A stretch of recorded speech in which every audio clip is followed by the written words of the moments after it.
Hello and welcome to Everything Fear, your one-stop shop for all things horror. I'm Kit Tinsley. I'm a horror author, film academic and general horror geek. Today we're going to be doing a ranking of the Exorcist franchise.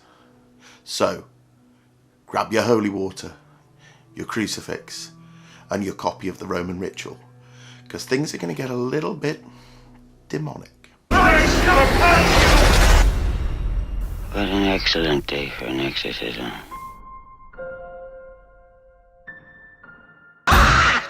In this ranking, I'm just doing the movies. I won't be doing the TV series. Although, the first series was fantastic. The second series lost its way a little, but the first series I highly recommend. Number 5, Exorcist 2, The Heretic. Invariably, when a movie is successful, a studio wants to cash in on that success and rushes out a sequel. These sequels are often done with very little planning and often without the creative team behind the original, and invariably they find it very difficult to live up to the original. The Exorcist was released in 1973 to great commercial and critical success. The first sequel was released in 1977, 4 years later. This should have been enough time for them to come up with a decent idea for a sequel. Though the original creative team of William Friedkin and William Peter Blatty did not return for the sequel, the reins were taken by John Boorman, a director who'd showed that he was great at dramatic suspense with Deliverance and had a strong visual style with films like Zardos. Also, the acting talent in this movie is amazing. You have Linda Blair returning, along with Max von Sydow from the original. And also you have the addition of not only James Earl Jones and Ned Beatty, but also one of the world's most famous and respected actors, Richard Burton. So the time, the director and the cast should have meant that we got an absolutely amazing sequel, something that was beautifully shot, amazingly acted, with a strong plot that rivaled the original. Alas, that is not what happened. What we got was one of the most laughable, pretentious and nonsensical films ever made.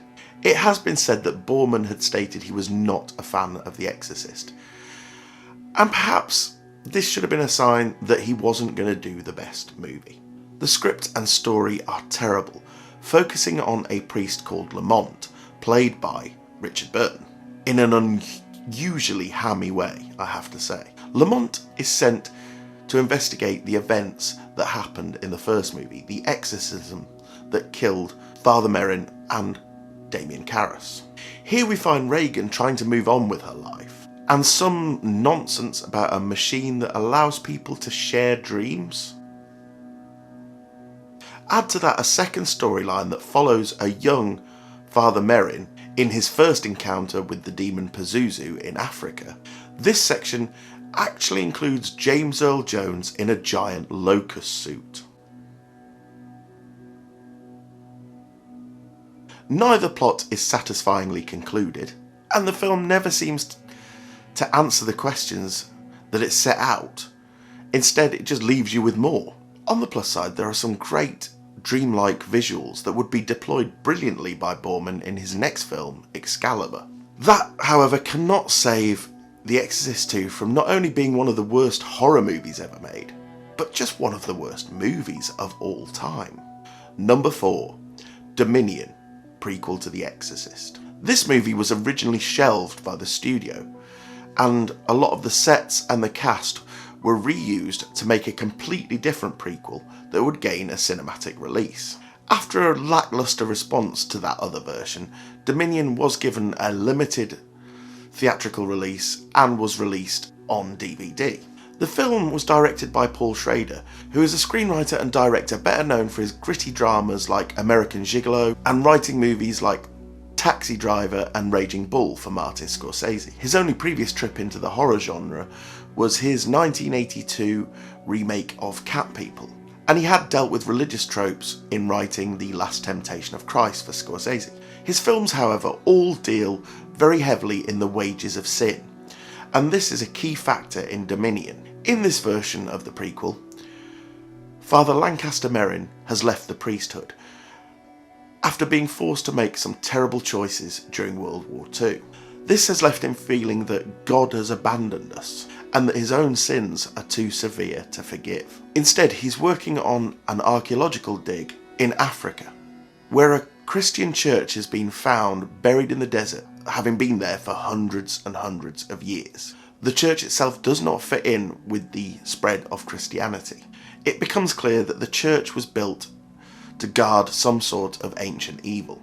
Where this film excels is in the pervasive sense of dread and the violence bubbling under its surface. It's as though the place itself is making the tensions between the British military and the local tribes even worse, and this eventually overflows into utter carnage. Where it fails is it isn't scary, and the climactic showdown between a faith-restored Merrin and the demon lacks any sort of tension.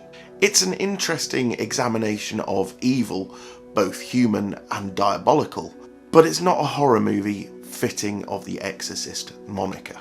Number 3, Exorcist the Beginning. When the studio saw that Paul Schrader had made a contemplative movie about the nature of evil, they were a little dismayed. They had wanted a horror movie, a fitting prequel to one of the most successful and praised horror movies of all time. So they made the decision to hand the reins over to another director to completely remake the movie from scratch, basically just using some of the sets and cast. So who did they hand the reins over to? Renny Harlin. The Finnish-born director had worked in the horror genre before, directing Nightmare on Elm Street Part 4, The Dream Master. He'd also made a lot of action movies like Die Hard 2 and the Stallone vehicle Cliffhanger. He seemed to the studio like a good choice to make an exciting and scary prequel. In both the movies, Stellan Skarsgård as Merrin is the standout. His performance in both gives them a strong centre to work with. Exorcist the Beginning sees the Catholic Church send Merrin to investigate the church, as opposed to in Dominion, where the church sends another priest to keep an eye on Merrin. In this movie, he's on more of a sabbatical from the priesthood. He's unsure whether he's leaving or not. His experiences in World War II are not shown in the heartbreaking detail that they were in Dominion.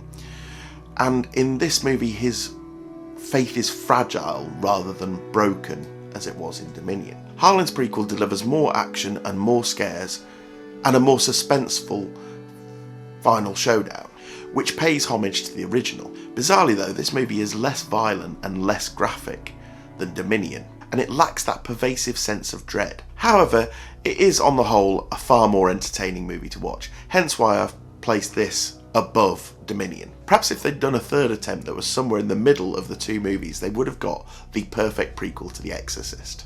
Number 2, Exorcist 3. It was really hard for me to choose between the second and first place on this list because I am a really huge fan of Exorcist 3. For me, it is the most rewatchable entry in the entire franchise. However, I had to put it in second place due to the classic nature of the original and its technical brilliance. Exorcist 3 was written and directed by William Peter Blatty, who of course not only wrote the original Exorcist novel, but also wrote the screenplay for the original movie. He based his threequel on his own novel Legion, which is kind of a sidequel to the original Exorcist. Exorcist 3 centres on Lieutenant Kinderman, the detective from the first movie, although this time played brilliantly by George C. Scott. Kinderman is investigating a series of murders that appear to be aimed at the Catholic Church, but are also reminiscent of a serial killer he hunted years before, the Gemini Killer. However, the Gemini died the same night that Father Karras dove out of the window to save Reagan and killed himself. So how can this killer be the Gemini? A mysterious patient in a secure asylum and a group of dementia patients may hold the answer. George C. Scott's performance in this film is absolutely masterful. Kinderman has authority and gravitas, but also this wonderful range of emotions. Scott takes the character right to the very edge of losing it, but then just pulls it back slightly, always keeping Kinderman just this side of the line of madness. Brad Dourif also stands out in a role where he exudes pure menace. The film also contains what I consider to be the greatest jump scare ever put on film. A scare that is so well executed that it still gets me every time I watch this movie, even though I know it's coming. A psychological thriller with some strong horror elements.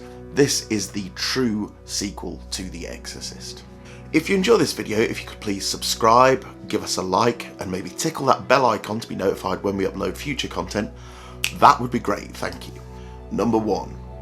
The Exorcist. Released in 1973 and based on the novel by William Peter Blatty, The Exorcist really is one of the touchstones of the horror genre. Blatty based the novel on a supposedly true case he read about from the 1940s when he was in college. The movie was directed by William Friedkin, who gave the film an almost documentary-style feel. The movie spends a long time offering up scientific explanations for the changes in behaviour of young Regan MacNeil. However, as these explanations seem to go nowhere, and the changes in Regan become more drastic, it becomes clear that the origin of the changes are diabolical in nature. The Exorcist was slow burn horror before that was really a thing, taking a full hour before even getting into any out and out supernatural territory. Friedkin's skill in direction and his sometimes controversial ways of getting reactions out of his actors give this film a sense of realism that makes it truly terrifying. With its Oscar-winning sound design and its truly amazing makeup effects, the film still stands up after all these years. I personally didn't see the film until its UK re-release in 1998. I was 20 years old at that time, and I watched the film for the first time at a midnight showing in an empty cinema. And it was one of the scariest experiences of my cinematic life. That is why the original Exorcist had to be number 1 on this list. Though Exorcist 3 may be incredibly rewatchable, perhaps even more so than the original, it does lack the sheer scariness and excellence of the original. Well, thank you very much. What is your favourite movie in the Exorcist franchise? Let me know in the comments down below. And until next time, stay scared and stay tuned.